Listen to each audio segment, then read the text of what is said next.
हाँ, तो centre of mass by इसको बोलेंगे centre of mass by super position.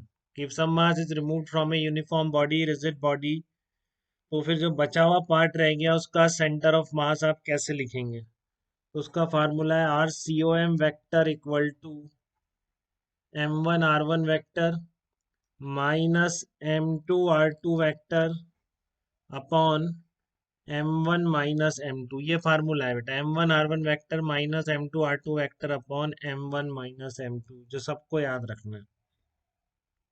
यहाँ पे m1 क्या है? m1 है आपका मास ऑफ होल बॉडी है, जो पूरी बॉडी, जो रिमूव पार्ट है उसको भी लगा के जो बॉडी का मास है, इसको भी अपन डिराइव करते हैं, बिल्कुल समझ में आ जाएगा आपके कैसा है। ठीक है।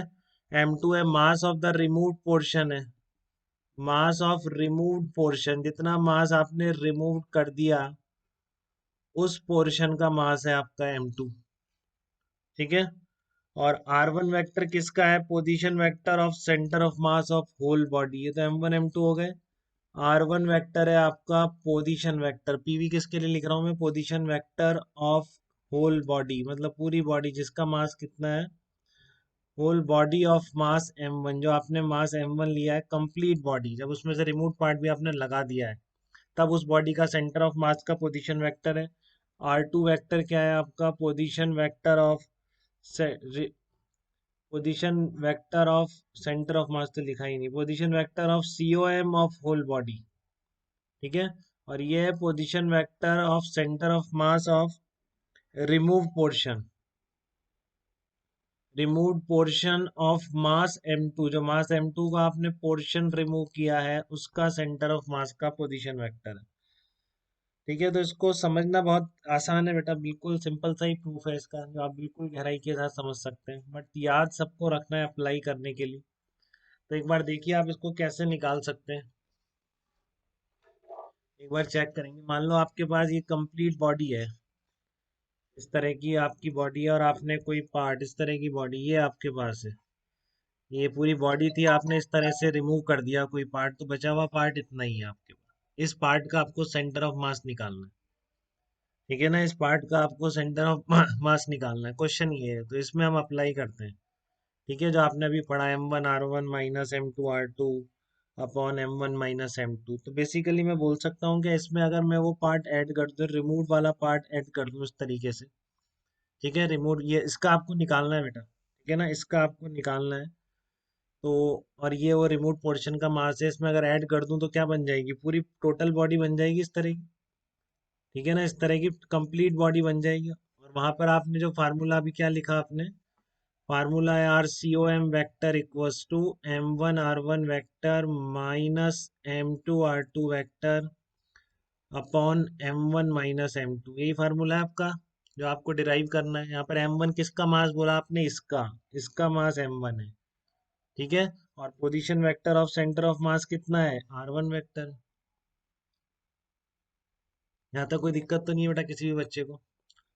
ये आपका रिमूव पोर्शन है, इसका मास कितना है? m2 है, और इसका आपने पोजीशन वेक्टर क्या बोला है? r2 वेक्टर बोला है। इसका पोजीशन वेक्टर आपने r2 बोला है, इसका कितना मास बच गया आपका? m1 माइनस m2 बच गया है। इस पूरे में से इसको हटा दोगे तो इसका मास, और इसका आपको निकालना है, तो हमने इसका पोजीशन वेक्टर ऑफ क्या बोल रखा है? Centre of mass, RCOM vector. ठीक है। अब इसमें कोई दिक्कत नहीं है ना बेटा? ये बॉडी जो पूरी है, ये सिस्टम इन दो यूनिफॉर्म या दो एक्सटेंडेड या दो कॉन्टिन्यूस बॉडी से मिलकर बना हुआ मान सकते हैं। तो फिर सेंटर ऑफ मास ने अपन ने लास्ट एग्जांपल किया ना कि इस तरह के यूनिफॉर्म बॉडीज के सिस्टम का सेंटर ऑफ मास कैसे निकालते हैं। ठीक है। ये पूरा क्या है? दो यूनिफॉर्म बॉडीज का सिस्टम मान सकते हैं, एक तो ये रिमोट पोर्शन प्लस बचा हुआ। तो इसलिए आपका ये R1 वेक्टर कैसे लिखा जा सकता है? R1 वेक्टर, दो बॉडीज कौन सी हो गई? ये दोनों बॉडीज हो गई जो ये सिस्टम बना रही हैं आपका। ठीक है। तो सीधी सी बात है, जो आपका फार्मूला है बिल्कुल हम सारा लिंक वहीं से बेटा, जो डिफाइन किया है जिस तरीके से m1 r1 plus m2 r2 mn rn upon m1 plus m2 plus mn, सारा वहीं से लिंक है, क्योंकि ये फार्मूला भी आपको वहीं से डिराइव करके बताया था मैंने। सिस्टम ऑफ यूनिफॉर्म बॉडीज बना, इस पूरी बॉडी जो है दो चीजों से मिलकर बनी हुई है, इन दोनों से, तो इन दोनों का सेंटर ऑफ मास की टर्म में आप इस पूरी बॉडी का सेंटर ऑफ मास लिख सकते हैं। ठीक है। तो ये कितना आ गया आपका? m1 minus m2 RCOM vector, m1 minus m2 RCOM vector plus ये आ गया आपका M2 R2 vector upon total mass कितना हुआ M1 minus M2 plus M2 कितना हुआ M1 ही हुआ टोटल। बोलो यहाँ तक कोई दिक्कत बेटा किसी भी बच्चे को? वही कंटिन्यूअस बॉडी वाला अप्लाई किया, बट मैं अब कभी ऐसे नहीं सोचूंगा, मैं डायरेक्टली इस रिजल्ट को याद रख लूंगा और इसको फटाफट अप्लाई करूंगा। M1 minus M2 RCOM vector plus M2 R2 vector upon M1 आ गया आपका। ठीक है, तो यहाँ से RCOM वेक्टर निकाल लीजिए। आप RCOM वेक्टर देखो क्या आ रहा है इससे।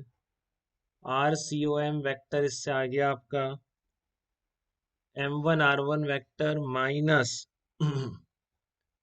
M2 R2 vector upon M1 minus M2 आ गया आपका। ये RCOM वेक्टर का फार्मूला आ ही जाएगा।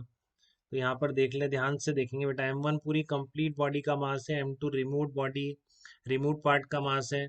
R1 vector R2 vector position vector किसके हैं? R1 वेक्टर कंप्लीट बॉडी के सेंटर ऑफ मास का पोजीशन वेक्टर है। R2 वेक्टर रिमूव पोर्शन का जो सेंटर ऑफ मास है उसका पोजीशन वेक्टर है। ठीक है, तो यहाँ तक किसी को भी कंफ्यूजन बेटा इस तरह की सिचुएशंस में, जब एक बॉडी में से कुछ पार्ट रिमूव कर दे और बचे हुए पार्ट का पूछे, तो ये सीधा फार्मूला लगाएंगे। ठीक है, इसके एग्जांपल्स हम लेते हैं पहले। यहाँ तक किसी का कोई भी दिक्कत तो बताइए।